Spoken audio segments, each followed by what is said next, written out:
എല്ലാ കൂട്ടുകാർക്കും നമസ്കാരം. PSC പ്ലസിലേക്ക് സ്വാഗതം. അപ്പോൾ നമ്മൾ 2023 നവംബറിൽ നടന്ന ഒരു ക്വസ്റ്റ്യൻ പേപ്പർ പഠിക്കേണ്ടായി. അതിൽ 25 ക്വസ്റ്റ്യൻസ് ആണ് നമ്മൾ കംപ്ലീറ്റ് ചെയ്തത്. അതിൻ്റെ റിലേറ്റഡ് ഫാക്റ്റും കൂടി ഉൾപ്പെടുത്തി ബാക്കി 25 ക്വസ്റ്റ്യൻസ് ആണ് നമ്മൾ ഇപ്പോൾ പഠിക്കാൻ പോകുന്നത്. നമുക്ക് ക്വസ്റ്റ്യനിലോട്ട് കിടക്കാം. പറമ്പിക്കുളം ടൈഗർ റിസർവ് ഏത് ഗ്രാമപഞ്ചായത്തിലാണ്? പറമ്പിക്കുളം ടൈഗർ റിസർവ് ഏത് ഗ്രാമപഞ്ചായത്തിലാണ്? ആൻസർ വരുന്നത് ഓപ്ഷൻ എ 4 മാത്രം. ഏതാണ്? മുതലമട. മുതലമട. പറമ്പിക്കുളം ടൈഗർ റിസർവ് ഏത് ഗ്രാമപഞ്ചായത്തിലാണ്? മുതലമട. കേരളത്തിലെ 16ാമത് വന്യമൃഗ സങ്കേതം ഏത്? വന്യജീവി സങ്കേതം ഏതാണ്? കേരളത്തിലെ 16ാമത്തെ വന്യജീവി സങ്കേതം ഏതാണ്?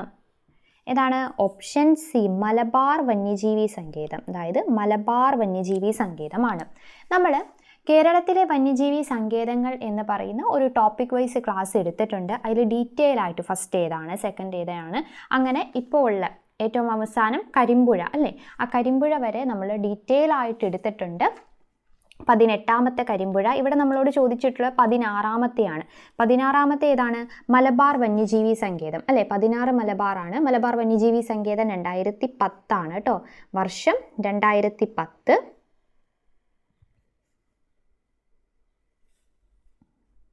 2010. എവിടെയാണത്? കോഴിക്കോട്. കോഴിക്കോട്. ഇനി 17ാമത്തേത് ഏതാ? 2011 17ാമത്തേത് കൊട്ടിയൂരാണ്. കൊട്ടിയൂർ. കൊട്ടിയൂർ. കൊട്ടിയൂറാണ് 2011. അത് കണ്ണൂർ ഡിസ്ട്രിക്റ്റ്. പിന്നെ 2019 അല്ലെങ്കിൽ 2020 ജൂലൈ 3 ഏതാണ്? കരിമ്പുഴ. കരിമ്പുഴ. കരിമ്പുഴയാണ് 18ാമത്തേത്. 18ാമത്തെ ഏതാണ്? അത് കരിമ്പുഴ. അപ്പോൾ 16 മലബാർ, 17 കൊട്ടിയൂർ, 18 കരിമ്പുഴ. അപ്പോൾ വന്യജീവി, കേരളത്തിലെ വന്യജീവി സങ്കേതങ്ങൾ എന്ന് പറഞ്ഞ ഒരു ടോപ്പിക് വൈസ് ക്ലാസ് എല്ലാം ഉൾപ്പെടുത്തി നമ്മൾ ഡീറ്റെയിൽ ആയിട്ട് എടുത്തിട്ടുണ്ട്. അപ്പോൾ ആ ക്ലാസ് കാർഡായിട്ട് പിൻ ചെയ്ത് വെച്ചിരിക്കാം. നിങ്ങൾ അതെന്തായാലും കാണണം കേട്ടോ. അടുത്ത ക്വസ്റ്റ്യൻ. കേരളത്തിലെ ആദ്യത്തെ പക്ഷി സങ്കേതം ഏതാണ്? കേരളത്തിലെ ആദ്യത്തെ പക്ഷി സങ്കേതം ഓപ്ഷൻ സി ഏതാ? തട്ടേക്കാട്. തട്ടേക്കാട് അല്ലേ. കേരളത്തിലെ ആദ്യത്തെ പക്ഷി സങ്കേതം ഏതാണ്? തട്ടേക്കാടാണ്. കേരളത്തിലെ ആദ്യത്തെ പക്ഷി സങ്കേതം തട്ടേക്കാടാണ്. ഇപ്പം നമ്മൾ ഇതിന് മുമ്പ് പഠിച്ചത് വന്യജീവി സങ്കേതം. ഓക്കെ. കേരളത്തിലെ ആദ്യ പക്ഷി സങ്കേതം, ഏറ്റവും വലിയ പക്ഷി സങ്കേതം. ഏറ്റവും വലിയ പക്ഷി സങ്കേതം ഏതാണ്? ഏറ്റവും വലുത് തട്ടേക്കാട്. ഏറ്റവും ചെറിയ പക്ഷി സങ്കേതം ഏതാണ്? ഏറ്റവും ചെറിയ പക്ഷി സങ്കേതം മംഗളവനം. ഏതാണ്? മംഗളവനം. ഏറ്റവും ചെറിയ പക്ഷി സങ്കേതം ഏതാണ്? അത് മംഗളവനമാണ് കേട്ടോ. മംഗളവനം. കേരളത്തിലെ ആദ്യത്തെ കമ്മ്യൂണിറ്റി റിസർവ്. കേരളത്തിലെ ആദ്യത്തെ കമ്മ്യൂണിറ്റി റിസർവ് ഏതാണ്? കടലുണ്ടി വള്ളിക്കുന്ന്. കടലുണ്ടി വള്ളിക്കുന്ന്. കടലുണ്ടി വള്ളിക്കുന്ന്. കേരളത്തിലെ ആദ്യത്തെ കമ്മ്യൂണിറ്റി റിസർവ് ഏതാണ്? കടലുണ്ടി വള്ളിക്കുന്ന്. പിന്നെ ഏറ്റവും വലിയ ദേശീയോദ്യാനം. ഏറ്റവും വലിയ ദേശീയോദ്യാനം ഏതാണെന്ന് ചോദിച്ചാൽ ഏതാണ്? ഇരവികുളമാണ്. ഏതാണ്? ഇരവികുളം. ഏറ്റവും വലിയ ദേശീയോദ്യാനം ഇരവികുളവും ഏറ്റവും ചെറിയ ദേശീയോദ്യാനം പാമ്പാടും ചോലയാണ്. പാമ്പാടും ചോല. പാമ്പാടും ചോല.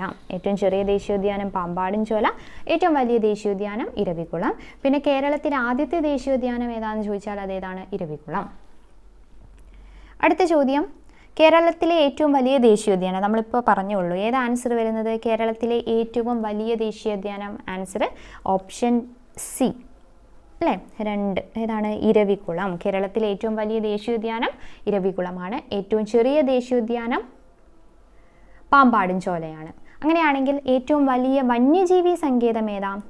ഏറ്റവും വലിയ വന്യജീവി സങ്കേതം വൈൽഡ് ലൈഫ് സാങ്ച്വറി. ഏറ്റവും വലിയ കേരളത്തിലെ ഏറ്റവും വലിയ വന്യജീവി സങ്കേതം ഏതാ? പെരിയാർ. പെരിയാർ വന്യജീവി സങ്കേതവും. ഏറ്റവും ചെറിയ വന്യജീവി സങ്കേതം ഏതാണെന്ന് ചോദിച്ചാൽ അത് മംഗളവനം. ഏറ്റവും ചെറിയ വന്യജീവി സങ്കേതം മംഗളവനം. ഇനി റിസർവ് വനം കൂടുതലുള്ള ജില്ല ഏതാണ്? റിസർവ് വനം. റിസർവ് വനം ഏറ്റവും കൂടുതലുള്ള ജില്ല ഏതാണെന്ന് ചോദിച്ചാൽ അത് പത്തനംതിട്ട. ഏതാണ്? പത്തനംതിട്ടയാണ്. പത്തനംതിട്ട. റിസർവ് വനം ഏറ്റവും കൂടുതലുള്ളത് പത്തനംതിട്ടയും. റിസർവ് വനം കുറവുള്ള ജില്ല ആലപ്പുഴ. റിസർവ് വനം കുറവുള്ള ജില്ല ഏതാണ്? ആലപ്പുഴ. ആലപ്പുഴ. ഓക്കെ. അടുത്ത ചോദ്യം. 2023 വർഷത്തിലെ സ്വരാജ് പുരസ്കാരത്തിൽ 1ാം സ്ഥാനം നേടിയ ഗ്രാമപഞ്ചായത്ത് ഏതാണ്? 2023 വർഷത്തിലെ സ്വരാജ് പുരസ്കാരത്തിൽ 1ാം സ്ഥാനം നേടിയ ഗ്രാമപഞ്ചായത്ത് ഏതാണ്? ഏതാണ്? Option A, Mulanthuruthy. ഏതാണ്? മുളന്തുരുത്തിയാണ്, മുളന്തുരുത്തി. 2023 വർഷത്തിലെ സ്വരാജ് പുരസ്കാരത്തിൽ 1ാം സ്ഥാനം നേടിയ ഗ്രാമപഞ്ചായത്ത് മുളന്തുരുത്തി ഗ്രാമപഞ്ചായത്ത്. താഴെ പറയുന്നവയിൽ വൈക്കം സത്യാഗ്രഹവുമായി ബന്ധമുള്ള പ്രസ്താവന അല്ലെങ്കിൽ പ്രസ്താവനകൾ കണ്ടെത്തുക. വൈക്കം സത്യാഗ്രഹവുമായിട്ട് റിലേറ്റ് ചെയ്തിട്ടുള്ള പ്രസ്താവനകൾ കണ്ടെത്താനാണ് പറഞ്ഞിട്ടുള്ളത്. 3 പ്രസ്താവനകളാണ് നമുക്ക് തന്നിട്ടുള്ളത്. നോക്കാം. ക്ഷേത്രത്തിൽ പ്രവേശിക്കുന്നതിനും ആരാധന നടത്തുന്നതിനും വേണ്ടിയായിരുന്നു. വഴി നടക്കുന്നതിനുള്ള സ്വാതന്ത്ര്യത്തിന് വേണ്ടിയായിരുന്നു. പിന്തുണ നൽകാൻ മഹാത്മാഗാന്ധി എത്തിയിരുന്നു. ഇത്രയും 3 സ്റ്റേറ്റ്മെൻറ്റ് തന്നിട്ടുണ്ട്. നമ്മളോട് പറഞ്ഞിട്ടുള്ളത് വൈക്കം സത്യാഗ്രഹവുമായി റിലേറ്റ് ചെയ്തിട്ടുള്ളത് ഏതാണ്? ഏത് ആൻസർ വരുന്നത്? Answer option B, 2, 3. വഴി നടക്കുന്നതിനുള്ള സ്വാതന്ത്ര്യത്തിന് വേണ്ടിയായിരുന്നു. പിന്തുണ നൽകാൻ മഹാത്മാഗാന്ധി എത്തിയിരുന്നു. അപ്പോൾ വൈക്കം സത്യാഗ്രഹവുമായി ബന്ധമുള്ള പ്രസ്താവനകൾ ഏതൊക്കെയാണെന്നാണ് പറയുന്നത്? വഴി നടക്കുന്നതിനുള്ള സ്വാതന്ത്ര്യത്തിന് വേണ്ടിയായിരുന്നു. പിന്തുണ നൽകാൻ മഹാത്മാഗാന്ധി എത്തിയിരുന്നു എന്നുള്ളത്. നമുക്ക് നോക്കാം. വൈക്കം സത്യാഗ്രഹം ഡീറ്റെയിൽ ആയിട്ട് ഒന്ന് പഠിക്കണം. വർഷം എന്നാണ്? വൈക്കം സത്യാഗ്രഹം 1924 അല്ലേ? വർഷം 1924 1924 മാർച്ച് 30-നാണ് ആരംഭിച്ചത്. 1924 മാർച്ച് 30-നാണ് വൈക്കം സത്യാഗ്രഹം ആരംഭിച്ചത്. ഇന്ത്യയിൽ അയിത്തത്തിനെതിരായി നടന്ന ആദ്യത്തെ സംഘടിത കലാപം ഏതാണെന്ന് ചോദിച്ചത് ഏതാണ്? വൈക്കം സത്യാഗ്രഹമാണ്. ഇന്ത്യയിൽ അയിത്തത്തിനെതിരെ നടന്ന ആദ്യത്തെ സംഘടിത കലാപം വൈക്കം സത്യാഗ്രഹം. വൈക്കം മഹാദേവ ക്ഷേത്രത്തിന് ചുറ്റുമുള്ള വഴിയിലൂടെ സഞ്ചാര സ്വാതന്ത്ര്യത്തിനായി നടത്തിയ പ്രക്ഷോഭമാണ്. അപ്പം നമ്മളിവിടെ കണ്ടുള്ള 2ാമത്തെ ഓപ്ഷൻ എന്താണ്? വഴി നടക്കുന്നതിനുള്ള സ്വാതന്ത്ര്യത്തിന് വേണ്ടി. അതായത് വൈക്കം മഹാദേവ ക്ഷേത്രത്തിന് ചുറ്റുമുള്ള വഴികളിലൂടെ സഞ്ചാര സ്വാതന്ത്ര്യത്തിനായി നടത്തിയ പ്രക്ഷോഭമാണ് ഏത്? വൈക്കം സത്യാഗ്രഹം. 1924 മാർച്ച് 30-നാണ് അത് ആരംഭിച്ചത്. ഇനി ഈ 1924 മാർച്ച് 30-ന് സത്യാഗ്രഹം ആരംഭിച്ച വ്യക്തികൾ ആരൊക്കെയാണ് എന്ന് ചോദിച്ചാൽ ആരൊക്കെയാണ്?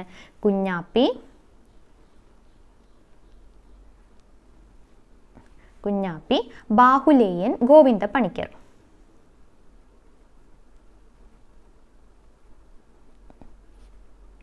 ബാഹുലേയൻ, പിന്നെ ഗോവിന്ദ പണിക്കർ. ഈ 3 പേരും പഠിച്ചു വെക്കണം. ഇതിൽ ഉൾപ്പെടാത്തത് ആരാണ്? 4 പേരുടെ പേര് തന്നിട്ട് ഇതിൽ ഉൾപ്പെടാത്തത് ആരാണ് എന്ന് ചോദിക്കാറുണ്ട്. അപ്പോൾ 1924 മാർച്ച് 30-ന് സത്യാഗ്രഹം ആരംഭിച്ച വ്യക്തികൾ ആരൊക്കെയാണ്? കുഞ്ഞാപ്പി, ബാഹുലേയൻ, ഗോവിന്ദ പണിക്കർ. ഇത് പുലയ, ഈഴവ, നായർ സമുദായം അങ്ങനെയാണ് കേട്ടോ. കുഞ്ഞാപ്പി, ബാഹുലേയൻ, ഗോവിന്ദ പണിക്കർ. ഇതിൽ ഓരോ ദിവസവും അവർണ സവർണ വിഭാഗത്തിൽപ്പെട്ട 3 പേര് അവർണർക്ക് പ്രവേശനമില്ല എന്നെഴുതിയ ബോർഡിൻ്റെ പരിധി കടന്ന് ക്ഷേത്രത്തിൽ പോകുക. അതായിരുന്നു ഈ വൈക്കം സത്യാഗ്രഹത്തിൻ്റെ സമരമുറ എന്ന് പറയുന്നത്. അപ്പോൾ ആദ്യം 1924 മാർച്ച് 30-ന് പോയത് ആരൊക്കെയാണ്? കുഞ്ഞാപ്പി, ബാഹുലേയൻ, ഗോവിന്ദ പണിക്കർ. 1924 മാർച്ച് 30. ഇനി വൈക്കം സത്യാഗ്രഹവുമായി റിലേറ്റ് ചെയ്ത് വൈക്കം സത്യാഗ്രഹത്തിൻ്റെ വിജയത്തെ സ്വാതന്ത്ര്യത്തിൻ്റെ അടിസ്ഥാന തത്വം എന്ന് വിശേഷിപ്പിച്ചത് ആരാന്ന് ചോദിച്ചാൽ അത് ഗാന്ധിജിയാണ്. വൈക്കം സത്യാഗ്രഹത്തിൻ്റെ വിജയത്തെ സ്വാതന്ത്ര്യത്തിൻ്റെ അടിസ്ഥാന തത്വം എന്ന് വിശേഷിപ്പിച്ചത് ആരാണ്? ഗാന്ധിജിയാണ്. വൈക്കം സത്യാഗ്രഹത്തെ അനുകൂലിച്ചെത്തിയതിൽ ഒരാളാരാണ്? ഗാന്ധിയാണ്. പിന്നെ EV രാമസ്വാമി നായ്ക്കരുമുണ്ട്. അപ്പോൾ ആരൊക്കെ എത്തിയത്? ഗാന്ധിയും അതോടൊപ്പം തന്നെ ഗാന്ധിജിയും എത്തിയിരുന്നു. പിന്നെയോ EV രാമസ്വാമി നായ്ക്കരും എത്തിയിരുന്നു. വൈക്കം സത്യാഗ്രഹത്തെ അനുകൂലിച്ചെത്തിയ ദേശീയ നേതാക്കൾ. അപ്പോൾ 3ാമത്തെ ഓപ്ഷൻ നോക്കിയേ, പിന്തുണ നൽകാൻ മഹാത്മാഗാന്ധി എത്തിയിരുന്നു. കറക്റ്റ് അല്ലേ? കറക്റ്റാണ്. അപ്പോൾ വൈക്കം സത്യാഗ്രഹത്തെ അനുകൂലിച്ചെത്തിയ ദേശീയ നേതാക്കൾ ആരൊക്കെയാണെന്ന് ചോദിച്ചാൽ ഗാന്ധിജിയും EV രാമസ്വാമി നായ്ക്കരും. ഇനി ഗാന്ധിജിയുടെ പ്രേരണയാൽ വൈക്കം സത്യാഗ്രഹ ക്യാമ്പ് സന്ദർശിച്ച ദേശീയ നേതാവ് ആരാന്ന് ചോദിച്ചാൽ അത് ആചാര്യ വിനോബ ഭാവെയാണ്. ഗാന്ധിജിയുടെ പ്രേരണയാൽ വൈക്കം സത്യാഗ്രഹ ക്യാമ്പ് സന്ദർശിച്ചതാരാണ്? ആചാര്യ വിനോബ ഭാവെയാണ്. പിന്നെ വൈക്കം സത്യാഗ്രഹത്തിൽ പങ്കെടുത്ത ശ്രീനാരായണ ഗുരുവിൻ്റെ ശിഷ്യന്മാരുണ്ട്. വൈക്കം സത്യാഗ്രഹത്തിൽ പങ്കെടുത്ത ശ്രീനാരായണ ഗുരുവിൻ്റെ ശിഷ്യന്മാർ ആരൊക്കെയാണെന്ന് ചോദിച്ചാൽ സ്വാമി സത്യവർദ്ധൻ, പിന്നെ കോട്ടു കോയിക്കൽ വേലായുധൻ, കോട്ടു കോയിക്കൽ വേലായുധൻ, കോട്ടു കോയിക്കൽ വേലായുധൻ, സ്വാമി സത്യവർദ്ധൻ, കോട്ടു കോയിക്കൽ വേലായുധൻ എന്നിവർ ശ്രീനാരായണ ഗുരുവിൻ്റെ ശിഷ്യന്മാരാണ്. അവരും വൈക്കം സത്യാഗ്രഹത്തിൽ പങ്കെടുത്തു. വൈക്കം സത്യാഗ്രഹ ആശ്രമമായി ഉപയോഗിച്ച ശ്രീനാരായണ ഗുരുവിൻ്റെ മഠം വൈക്കത്തുള്ള വെല്ലൂർ മഠമാണ്. വൈക്കത്തുള്ള വെല്ലൂർ മഠം കേട്ടോ, വൈക്കത്തുള്ള വെല്ലൂർ മഠമാണ് വൈക്കം സത്യാഗ്രഹ ആശ്രമമായിട്ട് ഉപയോഗിച്ചത്. അപ്പോൾ ഈ വെല്ലൂർ മഠം എന്ന് പറയുന്നത് ശ്രീനാരായണ ഗുരുവിൻ്റെ മഠമാണ്. വെല്ലൂർ മഠം, വൈക്കത്തുള്ള വെല്ലൂർ മഠം. വൈക്കം സത്യാഗ്രഹത്തിൻ്റെ പ്രധാന നേതാക്കൾ ആരൊക്കെയാണ് എന്നുള്ളത് പഠിക്കണം. ആരൊക്കെയാണ്? T K Madhavan, T K Madhavan. Vaikom സത്യാഗ്രഹത്തിൻ്റെ പ്രധാന നേതാക്കൾ ആരൊക്കെയാണ്? T K Madhavan and K P Kesava Menon. K P Kesava Menon important ആണ്, എപ്പോഴും ചോദിക്കാറുണ്ട്. കെ പി കേശവമേനോനും ടി കെ മാധവനുമാണ് വൈക്കം സത്യാഗ്രഹത്തിൻ്റെ പ്രധാന നേതാക്കൾ. ഒന്നും കൂടി ഓടിച്ച് പഠിക്കാം. അത്രത്തോളം ഇമ്പോർട്ടൻ്റ് ആയിട്ടുള്ളൊരു ടോപ്പിക്കാണ് വൈക്കം സത്യാഗ്രഹം. എവിടെ നിന്ന് വേണമെങ്കിലും നമുക്ക് ക്വസ്റ്റ്യൻ പ്രതീക്ഷിക്കാം. അപ്പോൾ ഒന്നും കൂടി ഓടിച്ച് പഠിക്കാം അല്ലേ. എന്താണ്? ഇന്ത്യയിൽ അയിത്തത്തിനെതിരായി നടന്ന ആദ്യത്തെ സംഘടിത കലാപമാണ് വൈക്കം സത്യാഗ്രഹം. ഞാൻ പറയുന്നതിനോടൊപ്പം തന്നെ നിങ്ങളും പറഞ്ഞു പോകട്ടെ. നമ്മൾ ഇപ്പോൾ പഠിച്ച ആ കാര്യങ്ങൾ തന്നെ ഒന്നുകൂടി റിവൈസ് ചെയ്യുന്നു. ഓക്കെ. അപ്പോൾ ഇന്ത്യയിൽ അയിത്തത്തിനെതിരായി നടന്ന ആദ്യത്തെ സംഘടിത കലാപമാണ് വൈക്കം സത്യാഗ്രഹം. വൈക്കം മഹാദേവ ക്ഷേത്രത്തിന് ചുറ്റുമുള്ള വഴികളിലൂടെ സഞ്ചാര സ്വാതന്ത്ര്യത്തിനായി നടത്തിയ പ്രക്ഷോഭമാണ് വൈക്കം സത്യാഗ്രഹം. ഇനി ഈ വൈക്കം സത്യാഗ്രഹം ആരംഭിച്ചതെന്നാണ്? 1924 മാർച്ച് 30. അത് ഈ സത്യാഗ്രഹം ആരംഭിച്ച സമയം, ആരംഭിച്ച വ്യക്തികൾ ആരൊക്കെയാണെന്ന് ചോദിച്ചാൽ ആരൊക്കെയാണ്? കുഞ്ഞാപ്പി, ബാഹുലേയൻ, ഗോവിന്ദപ്പണിക്കർ. കുഞ്ഞാപ്പി, ബാഹുലേയൻ, ഗോവിന്ദപ്പണിക്കർ. ഇനി വൈക്കം സത്യാഗ്രഹത്തിൻ്റെ വിജയത്തെ സ്വാതന്ത്ര്യത്തിൻ്റെ അടിസ്ഥാന തത്വം എന്ന് വിശേഷിപ്പിച്ചതാരാണ്? ഗാന്ധിജി. വൈക്കം സത്യാഗ്രഹത്തിൻ്റെ വിജയത്തെ സ്വാതന്ത്ര്യത്തിൻ്റെ അടിസ്ഥാന തത്വം എന്ന് വിശേഷിപ്പിച്ചതാരാണ്? ഗാന്ധിജിയാണ്. വൈക്കം സത്യാഗ്രഹത്തിന് അനുകൂലിച്ചെത്തിയ ദേശീയ നേതാക്കൾ ആരൊക്കെയാണെന്ന് വെച്ചാൽ ഗാന്ധിയും EV രാമസ്വാമി നായ്ക്കരുമാണ്. വൈക്കം സത്യാഗ്രഹത്തെ അനുകൂലിച്ചെത്തിയ ദേശീയ നേതാക്കൾ ആരൊക്കെയാണ്? ഗാന്ധിജി, EV രാമസ്വാമി നായ്ക്കർ. ഇനി ഗാന്ധിജിയുടെ പ്രേരണയാൽ വൈക്കം സത്യാഗ്രഹം ക്യാമ്പ് സന്ദർശിച്ച ദേശീയ നേതാവ് ആരാന്ന് ചോദിച്ചാൽ ആചാര്യ വിനോബ ഭാവെയാണ്. ഗാന്ധിജിയുടെ പ്രേരണയാൽ വൈക്കം സത്യാഗ്രഹ ക്യാമ്പ് സന്ദർശിച്ച ദേശീയ നേതാവ് ആരാണ്? ആചാര്യ വിനോബ ഭാവെ. പിന്നെ വൈക്കം സത്യാഗ്രഹത്തിൽ പങ്കെടുത്ത ശ്രീനാരായണ ഗുരുവിൻ്റെ ശിഷ്യന്മാരാണ് സ്വാമി സത്യവർദ്ധനും കോട്ടു കോയിക്കൽ വേലായുധനും. വൈക്കം സത്യാഗ്രഹത്തിൽ പങ്കെടുത്ത ശ്രീനാരായണ ഗുരുവിൻ്റെ ശിഷ്യന്മാരാരൊക്കെയാണ്? സ്വാമി സത്യവർദ്ധനും കോട്ടു കോയിക്കൽ വേലായുധൻ. വൈക്കം സത്യാഗ്രഹ ആശ്രമമായി ഉപയോഗിച്ച ശ്രീനാരായണ ഗുരുവിൻ്റെ മഠം വെല്ലൂർ മഠം, വൈക്കത്തുള്ള വെല്ലൂർ മഠമാണ്. ഇനി വൈക്കം സത്യാഗ്രഹത്തിൻ്റെ പ്രധാന നേതാക്കൾ ആരൊക്കെയാണെന്ന് ചോദിച്ചാൽ T K Madhavan, K P Kesava Menon. T K മാധവനും കെ പി കേശവമേനോനുമാണ്. ഇനി ഇത് കൂടാതെ വൈക്കം സത്യാഗ്രഹം തുടങ്ങുമ്പോൾ തിരുവിതാംകൂർ ഭരണാധികാരി ആരാന്ന് ചോദിച്ചാൽ വൈക്കം സത്യാഗ്രഹം തുടങ്ങുമ്പോൾ തിരുവിതാംകൂർ ഭരണാധികാരി ആരായിരുന്നു? ശ്രീമൂലം തിരുനാളായിരുന്നു. ശ്രീമൂലം തിരുനാൾ വൈക്കം സത്യാഗ്രഹം തുടങ്ങുമ്പോൾ. ഇനി വൈക്കം സത്യാഗ്രഹം അവസാനിക്കുമ്പോൾ തിരുവിതാംകൂർ ഭരണാധികാരി റാണി സേതു ലക്ഷ്മിബായി ആണ്. ആരാണ്? റാണി സേതു ലക്ഷ്മിബായി ആണ് കേട്ടോ, റാണി സേതു ലക്ഷ്മിബായി. അപ്പോൾ വൈക്കം സത്യാഗ്രഹം തുടങ്ങുമ്പോൾ തിരുവിതാംകൂർ ഭരണാധികാരി ശ്രീമൂലം തിരുനാളും വൈക്കം സത്യാഗ്രഹം അവസാനിക്കുമ്പോൾ തിരുവിതാംകൂർ ഭരണാധികാരി റാണി സേതു ലക്ഷ്മിബായിയും ആയിരുന്നു. ഇനി 1925 എന്താണ് നമുക്കറിയാം, മഹാത്മാഗാന്ധി വൈക്കം സത്യാഗ്രഹത്തോടനുബന്ധിച്ചാണ് രണ്ടാമതായിട്ട് കേരളം സന്ദർശിച്ചത് അല്ലേ. അങ്ങനെ 1925 മഹാത്മാഗാന്ധി തിരുവിതാംകൂർ സന്ദർശിച്ചപ്പോൾ ആരായിരുന്നു ഭരണാധികാരി എന്ന് ചോദിച്ചാൽ ആരായിരുന്നു? റാണി സേതു ലക്ഷ്മിബായി ആണ് കേട്ടോ, റാണി സേതു ലക്ഷ്മിബായി ആയിരുന്നു വൈക്കം സത്യാഗ്രഹം. ഇനി ഈ വൈക്കം സത്യാഗ്രഹം ആരംഭിച്ചത് 1924 മാർച്ച് 30 അത് അവസാനിച്ചത് 1925 1925 നവംബർ 23. 1925 നവംബർ 23 അവസാനിച്ചത്. ഇത് 603 ദിവസമാണ് കേട്ടോ. അപ്പോൾ ഇതിൻ്റെ ടോട്ടൽ കാലയളവ് എന്ന് പറയുന്നത് എത്രയാണ്? 603 ദിവസം.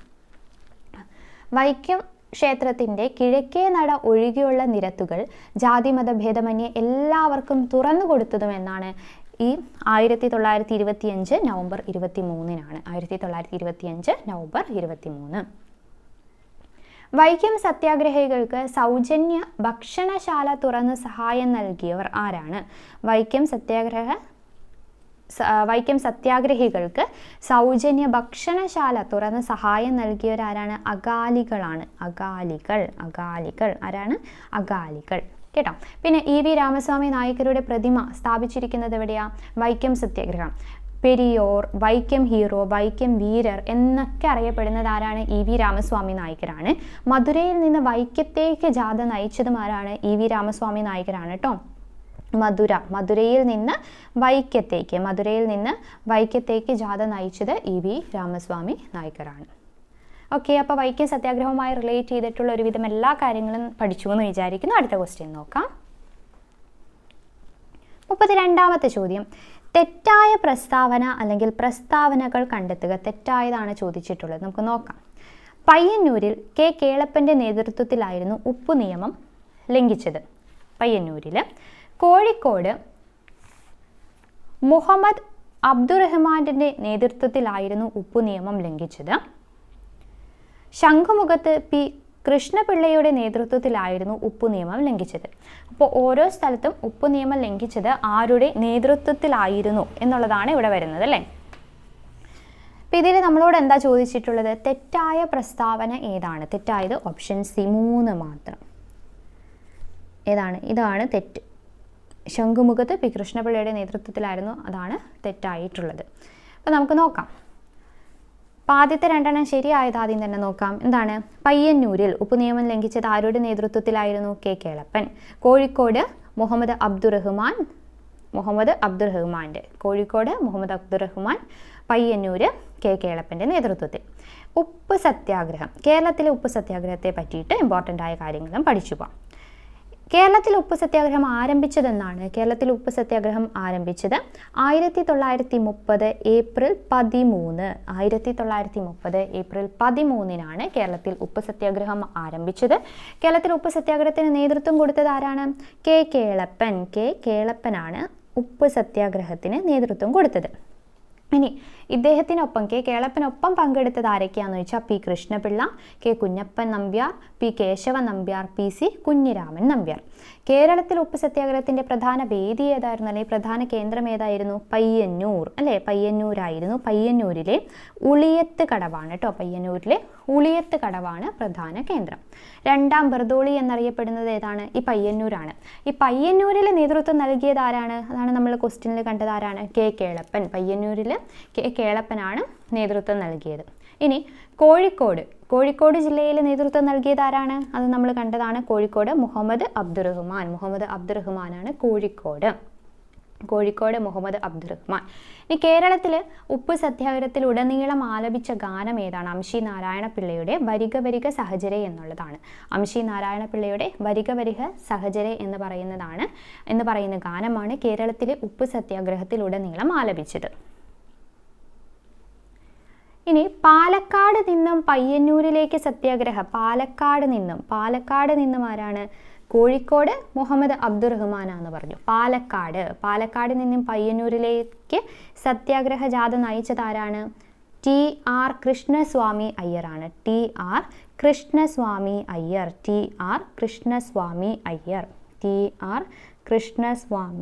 അയ്യറാണ്. പാലക്കാട് നിന്നും പയ്യന്നൂരിലേക്ക് സത്യാഗ്രഹ ജാഥ നയിച്ചതാരാണ്? TR കൃഷ്ണസ്വാമി അയ്യരാണ്. ഇനി നമുക്കറിയാം കേളപ്പൻ അറസ്റ്റ് ചെയ്തു അല്ലേ. അപ്പോൾ K കേളപ്പൻ്റെ അറസ്റ്റ് വരിച്ചതിന് ശേഷം ഉപ്പ് സത്യാഗ്രഹത്തിന് നേതൃത്വം നൽകിയത് ആരാന്ന് ചോദിച്ചാൽ അത് മൊയ്യാരത്ത് ശങ്കരനാണ്. ആരാണ്? മൊയ്യാരത്ത് ശങ്കരൻ.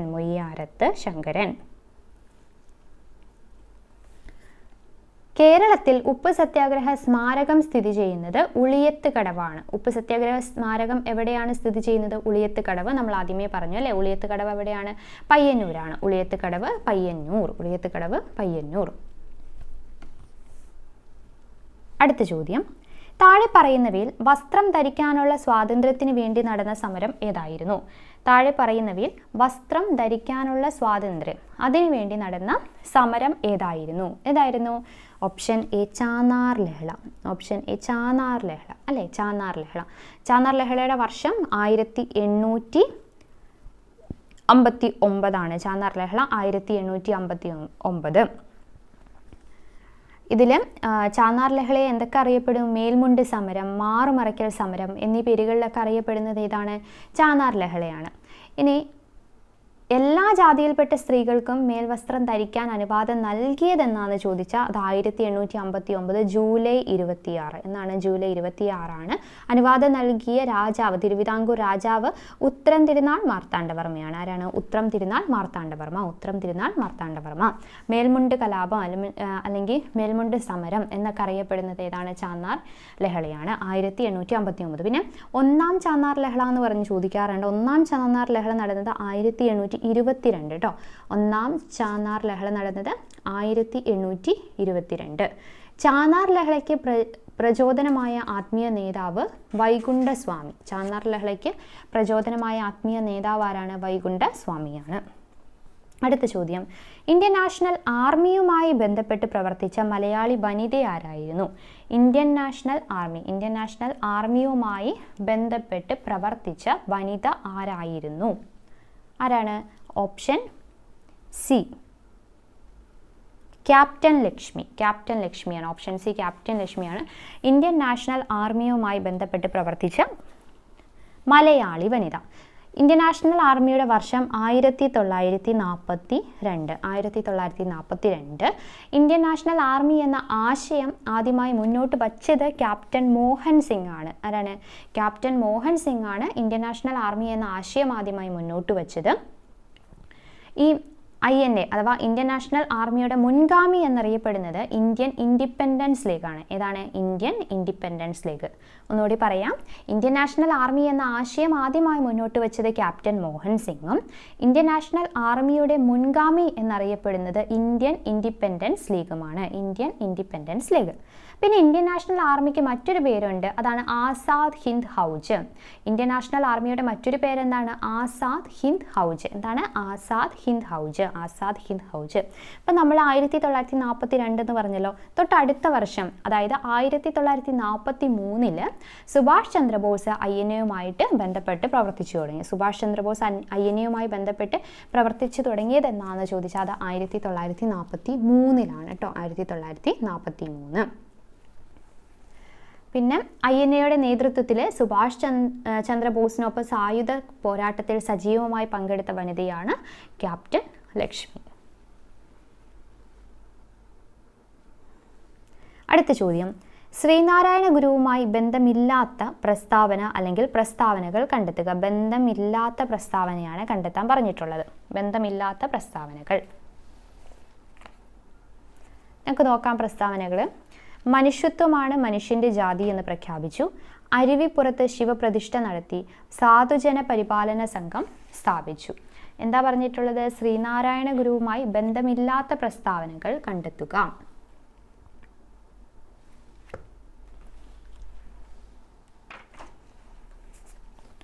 ഇതിലെ ആൻസർ വരുന്നത് ഏതാ? ഓപ്ഷൻ സി, 3 മാത്രം അല്ലേ. സാധുജന പരിപാലന സംഘം സ്ഥാപിച്ചു എന്നുള്ളത് ശ്രീനാരായണ ഗുരുവുമായിട്ട് റിലേറ്റ് ചെയ്തതല്ല. നമുക്കറിയാലോ, സാധുജന പരിപാലന സംഘം സ്ഥാപിച്ചത് ശ്രീനാരായണ ഗുരുവല്ല. അപ്പം എന്തൊക്കെയുണ്ട് ശ്രീനാരായണ ഗുരുവായിട്ട്? മനുഷ്യത്വമാണ് മനുഷ്യന്റെ ജാതി എന്ന് പ്രഖ്യാപിച്ചു. അരുവിപ്പുറത്ത് ശിവപ്രതിഷ്ഠ നടത്തി. കേരള നവോത്ഥാനത്തിന്റെ പിതാവ് ശ്രീനാരായണ ഗുരുവാണല്ലേ. കേരള നവോത്ഥാനത്തിന്റെ പിതാവ്. പിന്നെയോ ഹഠയോഗ്യവിദ്യ ശ്രീനാരായണ ഗുരുവിന് പകർന്നു നൽകിയതാരാ? അത് തൈക്കാടയ്യാണ്. ഹഠയോഗവിദ്യ ശ്രീനാരായണ ഗുരുവിന് പകർന്നു നൽകിയതാരാണ്? തൈക്കാടയ്യാണ്. നാണുവാശാൻ എന്നറിയപ്പെട്ട നവോത്ഥാന നായകനാരാണ്? ശ്രീനാരായണ ഗുരുവാണ് അല്ലേ. നാണുവാശാൻ ശ്രീനാരായണ ഗുരു. പിന്നെ അരുവിപ്പുറം ശിവപ്രതിഷ്ഠ നടത്തിയത് 1888 അരുവിപ്പുറം ശിവപ്രതിഷ്ഠ നടത്തിയത്. ഈ അരുവിപ്പുറം പ്രതിഷ്ഠയ്ക്കുള്ള വിഗ്രഹക്കല്ല് കണ്ടെടുത്തത് എവിടെ നിന്നാന്ന് ചോദിച്ചാൽ നെയ്യാറിലെ ശങ്കരൻകുഴിയിൽ നിന്നാണ്. നെയ്യാറിലെ ശങ്കരൻകുഴി. അരുവിപ്പുറം സ്ഥിതി ചെയ്യുന്നത് എവിടെയാണ്? നെയ്യാറ്റിൻകര കേട്ടോ. തിരുവനന്തപുരം നെയ്യാറ്റിൻകരയിലാണ്.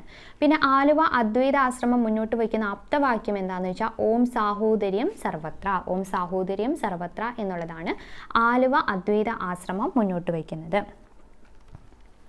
അടുത്ത ചോദ്യം, 2026 ഏഷ്യൻ കായികമേളയ്ക്ക് ആതിഥേയമേകുന്ന രാജ്യം ഏതാണ്? താഴെ തന്നവയിൽ നിന്നും കണ്ടെത്തുക. 2026 ഏതാണ്? ജപ്പാനാണ്. 2026 ഏതാണ്? ജപ്പാൻ. നമ്മൾ പഠിച്ചതാണ്. ഏഷ്യൻ ഗെയിംസിൽ നിന്ന് കുറേ അധികം ക്വസ്റ്റ്യൻസ് വരുന്നുണ്ട്. ഡീറ്റെയിൽ ആയി തന്നെ എത്ര സ്വർണം കിട്ടി, ഏതിലൊക്കെ ആർക്കൊക്കെ കിട്ടി എന്നൊക്കെ നമ്മൾ ഡീറ്റെയിൽ ആയി തന്നെ ഏഷ്യൻ ഗെയിംസ് പഠിക്കണം. 37 താഴെ പറയുന്നവയിൽ ചന്ദ്രയാൻ 3മായി ബന്ധമില്ലാത്ത പ്രസ്താവന കണ്ടെത്തുക. ചന്ദ്രയാൻ 3മായി ബന്ധം ഇല്ലാത്ത പ്രസ്താവന കണ്ടെത്തുക. നോക്കാം. തുമ്പയിൽ നിന്ന് വിക്ഷേപണം നടത്തി, ശ്രീഹരിക്കോട്ടയിൽ നിന്ന് വിക്ഷേപണം നടത്തി, ചന്ദ്രൻ്റെ ദക്ഷിണ ധ്രുവത്തിൽ സോഫ്റ്റ് ലാൻഡിംഗ് നടത്തി. നമ്മളോട് ചോദിച്ചിട്ടുള്ളത് എന്താണ്? ബന്ധമില്ലാത്തതാണ് ചോദിച്ചിട്ടുള്ളത്. ആൻസർ ഏതാ വരിക? Option A. തുമ്പയിൽ നിന്ന് വിക്ഷേപണം നടത്തി, അതാണ് ബന്ധം ഇല്ലാത്തത്. അപ്പോൾ ശരിയായിട്ടുള്ളത് ഏതൊക്കെയാണ്? ശ്രീഹരിക്കോട്ടയിൽ നിന്ന് വിക്ഷേപണം നടത്തി, ചന്ദ്രൻ്റെ ദക്ഷിണ ധ്രുവത്തിൽ സോഫ്റ്റ് ലാൻഡിംഗ് നടത്തി, അല്ലേ? ചന്ദ്രയാൻ 3 എന്ന് പറയുന്നത് 3ാമത്തെ ചന്ദ്രദൗത്യമാണ് ISROയുടെ. അതിൻ്റെ വിക്ഷേപണ വാഹനം GSLV Mark 3 ആയിരുന്നു. പ്രൊജക്ട് ഡയറക്ടർ ആരായിരുന്നു? P വീരമുത്തുവേലായിരുന്നു. 2023 വയലാർ അവാർഡ് ലഭിച്ച സാഹിത്യകാരൻ ആരാണ്? 2023 വയലാർ അവാർഡ് ലഭിച്ചത് ആർക്കാണ്? Option D Sreekumaran Thampi. Option D Sreekumaran തമ്പിക്ക്, അല്ലേ? ജീവിതം ഒരു പെൻഡുലം എന്നുള്ളതിന് ഓപ്ഷൻ ഡി ശ്രീകുമാരൻ തമ്പിക്കാണ് 2023 വയലാർ അവാർഡ് ലഭിച്ചത്. അപ്പോൾ നമ്മൾ PSC ബുള്ളറ്റിൽ നിന്നുള്ള കറണ്ട് അഫയേഴ്സ്, ഓരോ മാസത്തിലെയും കറണ്ട് അഫയേഴ്സ് നമ്മളിപ്പം പാർട്ട് തിരിച്ച് ചെയ്യുന്നുണ്ട്. ജനുവരി പിന്നെ ഡിസംബർ മുതൽ ബാക്കിലോട്ട് നമ്മൾ ചെയ്തുകൊണ്ടിരിക്കുകയാണ്. അത് ഇമ്പോർട്ടൻ്റ് ആണ്.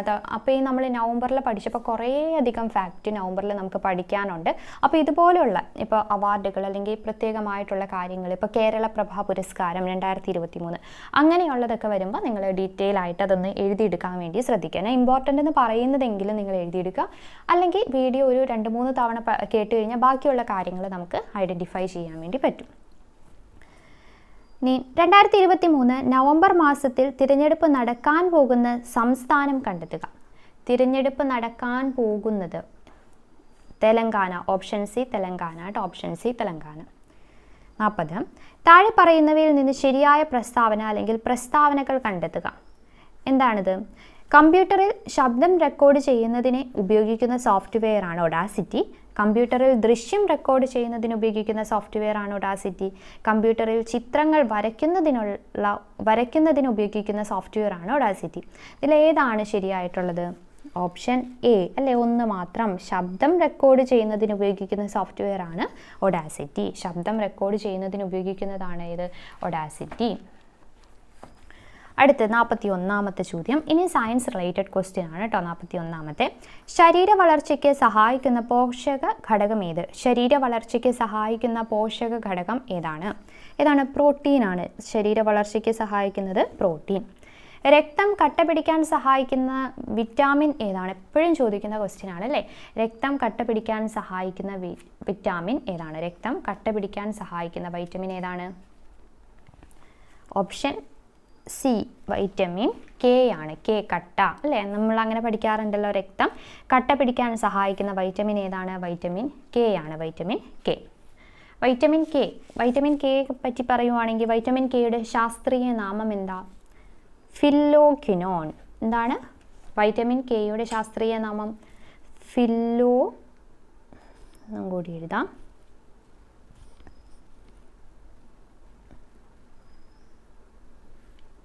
ഫില്ലോക്വിനോൺ എന്നുള്ളതാണ് വൈറ്റമിൻ കെയുടെ ശാസ്ത്രീയ നാമം. കരളിൻ്റെ പ്രവർത്തനത്തിന് ആവശ്യമായ ജീവകമാണ് ഏത്? ജീവകം കെ എന്ന് പറയുന്നത്. കരളിൻ്റെ പ്രവർത്തനത്തിന് കെ, കരൾ, ഇങ്ങനെ ഓർത്താൽ മതി. കരളിൻ്റെ പ്രവർത്തനത്തിന് വേണം. അതിൻ്റെ ശാസ്ത്രീയ നാമം എന്താണ്? ഫില്ലോക്വിനോൺ എന്നുള്ളതാണ്. തണുപ്പിക്കുമ്പോൾ നഷ്ടമാകുന്നത് ഏതാണ്? ഈ വൈറ്റമിൻ കെ ആണ്. തണുപ്പിക്കുമ്പോൾ നഷ്ടമാകുന്നത് വൈറ്റമിൻ കെ ആണ്. പിന്നെ വൈറ്റമിൻ കെയുടെ അപര്യാപ്തത രോഗമാണ് ഹീമോഫീലിയ. വൈറ്റമിൻ കെയുടെ അപര്യാപ്തത രോഗം ഏതാണ്? ഹീമോഫീലിയാണ്. ലോക ഹീമോഫീലിയ ദിനം ഏതാണ്? ഏപ്രിൽ 17 ആണ് കേട്ടോ. ഹീമോഫീലിയ ദിനമായിട്ട് ആചരിക്കുന്നത് ഏപ്രിൽ 17. ഏത് ഭക്ഷ്യവസ്തുക്കളിൽ നിന്നാണ് നമുക്ക് വൈറ്റമിൻ കെ ലഭിക്കുന്നത്? ക്യാബേജ്, ചീര, കോളിഫ്ലവർ, അതിൽ നിന്നൊക്കെ നമുക്ക് എന്ത് ലഭിക്കുന്നു? വൈറ്റമിൻ കെ ലഭിക്കുന്നു. അപ്പോൾ ശാസ്ത്രീയ നാമം ഫില്ലോക്വിനോൺ.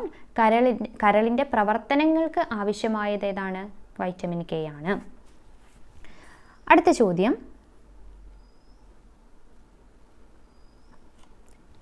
ഏത് സൂക്ഷ്മജീവിയാണ് അറ്റ്ലസ് ഫൂട്ട് എന്ന രോഗം ഉണ്ടാക്കുന്നത്?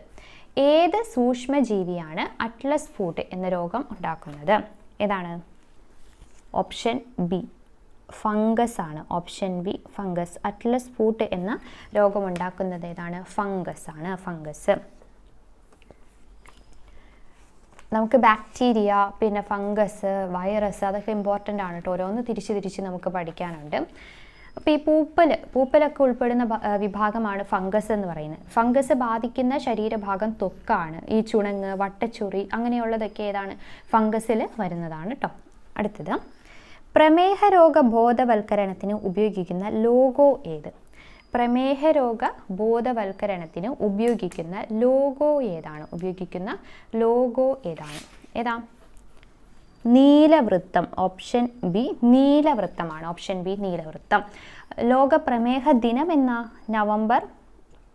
പ്രമേഹ ദിനം നവംബർ 14. ലോക പ്രമേഹ ദിനം എന്നാണ് നവംബർ 14. ലോക പ്രമേഹ ദിനത്തിൻ്റെ ലോഗോ ഏതാണ്? നീലവൃത്തമാണ്. രക്തത്തിലെ ഗ്ലൂക്കോസിന്റെ അളവിനെ നിയന്ത്രിക്കുന്ന 2 ഹോർമോണുകളിൽ ഒന്നാണ് ഗ്ലൂക്കഗോൺ. മറ്റൊന്ന് ഏതാണ്? എന്താണ് ക്വസ്റ്റ്യൻ? രക്തത്തിലെ ഗ്ലൂക്കോസിന്റെ അളവിനെ നിയന്ത്രിക്കുന്ന 2 ഹോർമോൺ ഉണ്ട്. അതിൽ ഒന്ന് ഏതാണ്? ഗ്ലൂക്കഗോൺ ആണ്. മറ്റത് ഏതാണ്? Option A insulin. മറ്റത് ഇൻസുലിൻ. അപ്പോൾ ഇൻസുലിനും ഗ്ലൂക്കഗോണുമാണ് എന്തിനെ നിയന്ത്രിക്കുന്നത്? രക്തത്തിലെ ഗ്ലൂക്കോസിന്റെ അളവിനെ നിയന്ത്രിക്കുന്നത് അല്ലേ? രക്തത്തിലെ ഗ്ലൂക്കോസിന്റെ അളവിനെ നിയന്ത്രിക്കുന്നത് ഏതൊക്കെയാണ്? ഗ്ലൂക്കഗോണും ഇൻസുലിനുമാണ്. ഗ്ലൂക്കഗോണും ഇൻസുലിനുമാണ്. രക്തത്തിലെ ഗ്ലൂക്കോസിന്റെ അളവ് നിയന്ത്രിക്കുന്ന ഹോർമോണാണ് ഇൻസുലിനും ഗ്ലൂക്കഗോണും അല്ലേ? ഈ രക്തത്തിലെ ഗ്ലൂക്കോസിന്റെ സാധാരണ അളവ് എത്രയാണ്? സാധാരണ അളവ് 70 to 110 mg. 70 to 110 mg ആണ് കേട്ടോ. 70 to 110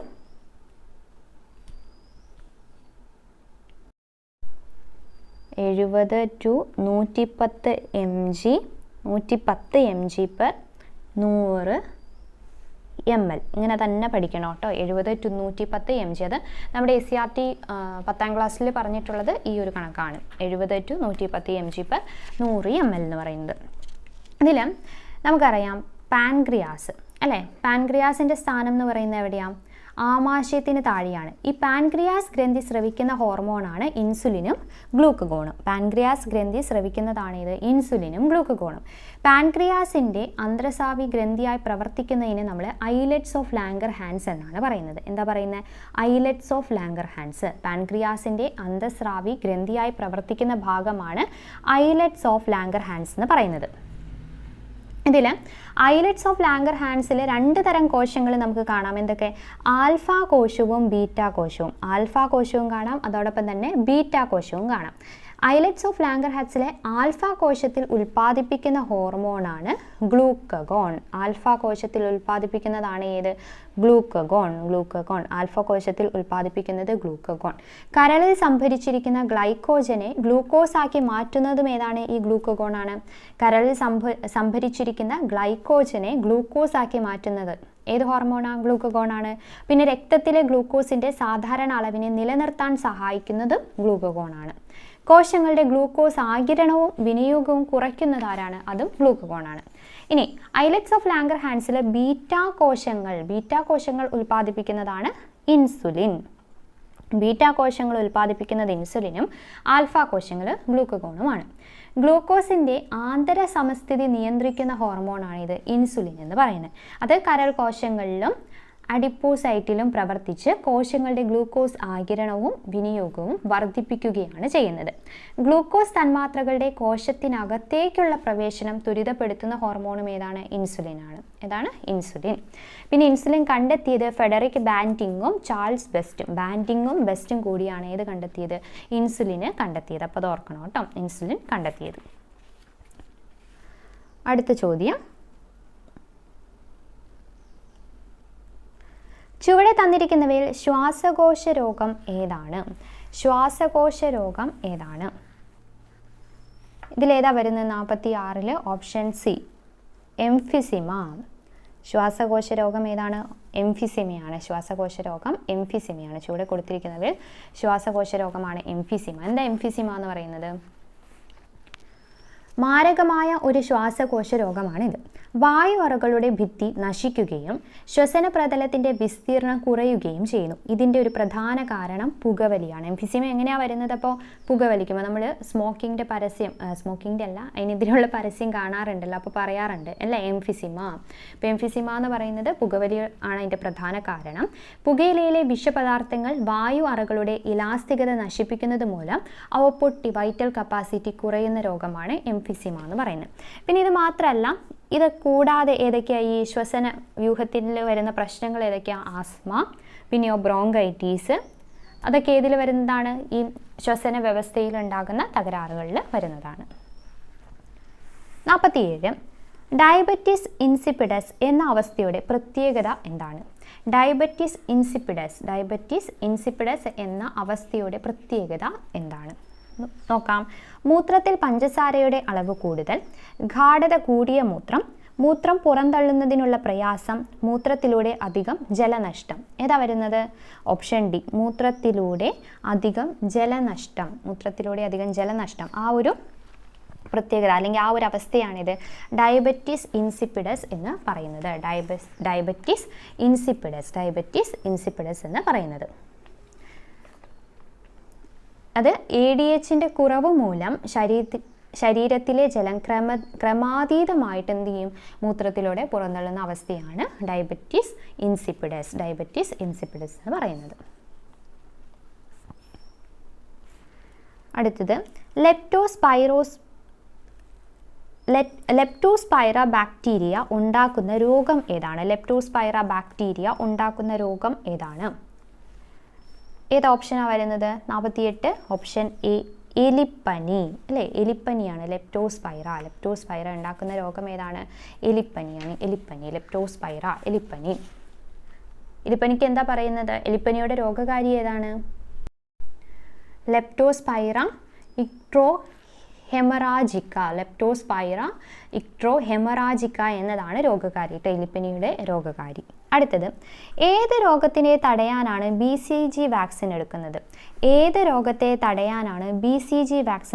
ഏതാണ്? ക്ഷയം. BCG വാക്സിൻ എടുക്കുന്നത് ക്ഷയത്തെ തടയാനാണ് അല്ലേ? രോഗങ്ങളുടെ രാജാവ് എന്നറിയപ്പെടുന്നത് ഏതാണ്? ക്ഷയമാണ്. രോഗങ്ങളുടെ രാജാവ് എന്നറിയപ്പെടുന്നു.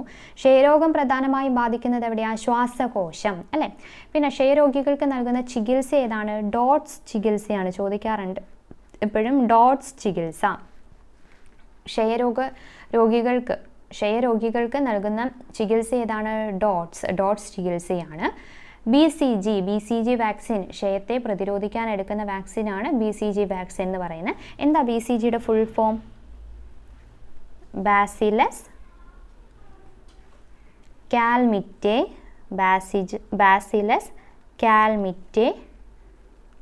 ഗ്യുറൈൻ ബാസിലസ് കാൽമിറ്റെ ഗ്യുറൈൻ എന്നുള്ളതാണ് ക്ഷയരോഗത്തിൻ്റെ, അതായത് BCG വാക്സിൻ്റെ പൂർണ്ണരൂപം എന്ന് പറയുന്നത്. BCGയുടെ പൂർണ്ണ രൂപം.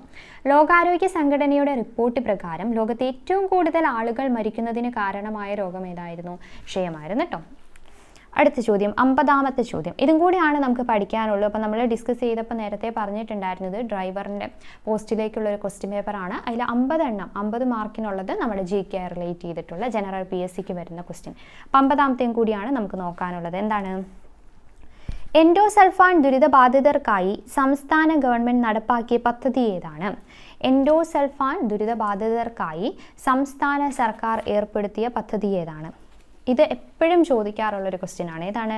ഓപ്ഷൻ എ, സ്നേഹസ്വാന്തനം. നമ്മൾ കഴിഞ്ഞ ദിവസവും കണ്ട ക്വസ്റ്റ്യൻ പേപ്പർ പഠിച്ചപ്പോൾ ഇത് ഉണ്ടായിരുന്നല്ലേ? ഏതാണ്? സ്നേഹസ്വാന്തനം എന്നുള്ളതാണ്. സ്നേഹസാന്ത്വനം.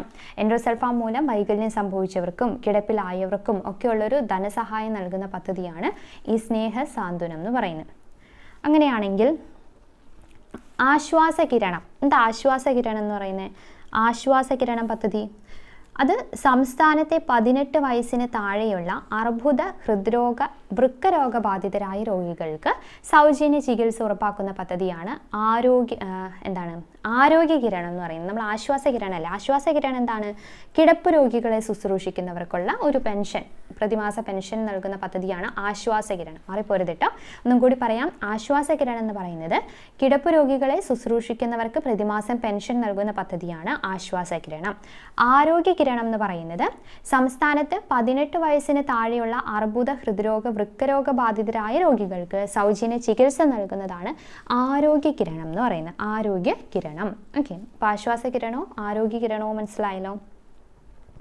പിന്നെ ഏതാ ചോദിക്കാറുള്ളത്? പിന്നെ ചോദിക്കാറുണ്ട് വയോമിത്രം. എന്താണ് വയോമിത്രം? 65 വയസ്സിന് മുകളിൽ പ്രായമുള്ളവരുടെ ആരോഗ്യ സാമൂഹിക പരിരക്ഷ ഉറപ്പുവരുത്തുന്നതാണ് വയോമിത്രം എന്ന് പറയുന്നത്. 65 വയസ്സിന് മുകളിലുള്ളത് കേട്ടോ വയോമിത്രം. അമൃതമുണ്ട്. വയോ അമൃതം എന്ന് പറയുന്നത് സാമൂഹ്യ നീതി വകുപ്പിന് കീഴിലുള്ള 15 ഗവൺമെൻറ് വൃദ്ധസദനങ്ങളിലെ അന്തേവാസികളുടെ ആരോഗ്യ പരിരക്ഷയ്ക്കായി ഭാരതീയ ചികിത്സാ വകുപ്പുമായി സഹകരിച്ച് സാമൂഹ്യ നീതി വകുപ്പ് നടപ്പിലാക്കുന്ന ഒരു ആയുർവേദ പ്രൊജക്റ്റാണ് ഇത് വയോ അമൃതം എന്ന് പറയുന്നത്. അപ്പോൾ വയോമിത്രവും ഉണ്ട്, വയോ അമൃതവും ഉണ്ട്. അത് മാറിപ്പോകരുത്. കുറച്ചധികം നമുക്കിങ്ങനെ കേരള സർക്കാരിൻ്റെ പദ്ധതികൾ, ഇതുപോലത്തെ പദ്ധതികൾ കുറേ പഠിക്കാനുണ്ട്. അത് ഇമ്പോർട്ടൻ്റ് ആണ്. എപ്പോഴും ഓരോന്ന് ഈ ചോദിച്ചത് തന്നെ ആയിരിക്കും പിന്നീട് ചോദിക്കുന്നത്. എന്നാലും എല്ലാം പഠിച്ചെടുക്കാൻ വേണ്ടി ശ്രദ്ധിക്കുക. 50 ക്വസ്റ്റ്യനും അതിൻ്റെ റിലേറ്റഡ് ഫാക്റ്റും കൂടി ഉൾപ്പെടുത്തിയിട്ടുള്ള ഈ 3 പാർട്ടായിട്ടുള്ള ഈ വീഡിയോ എല്ലാവരും കാണണം. നാളത്തെ എക്സാമിന് എന്തായാലും ഉപകരിക്കും.